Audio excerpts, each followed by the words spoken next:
Leveson's recommendations spell the end of 300 years of press freedom.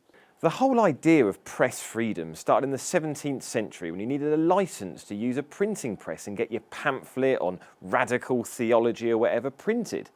These days, if you want to show people this, you probably aren't going to do it by one of these.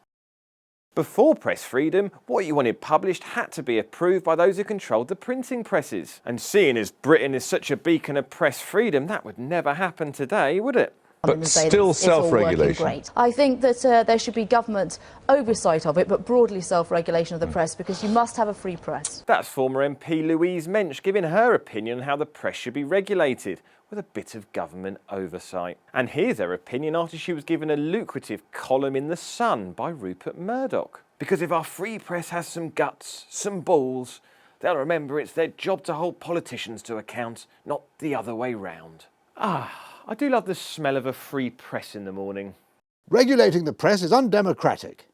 So, a public inquiry into the press set up by our democratically elected Prime Minister and voted through overwhelmingly by our democratically elected MPs and supported by the majority of the public, even in newspapers' own opinion polls, is undemocratic, which by implication would make a group of unelected newspaper barons, most of who don't pay tax in this country, ignoring the will of Parliament and the public, democratic? Politicians are refusing to negotiate. They've been negotiating for the past year. The deal is done. It's like United after they've lost 4-1 in the Manchester derby, going to the City dressing room and demanding everyone go back out on the pitch so they can have another crack at winning. If people really disagreed with the way newspapers behave, they wouldn't buy them. People also buy houses. Doesn't mean they want to be burgled.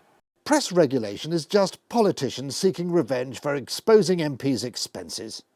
Hang on, that's not a bad argument.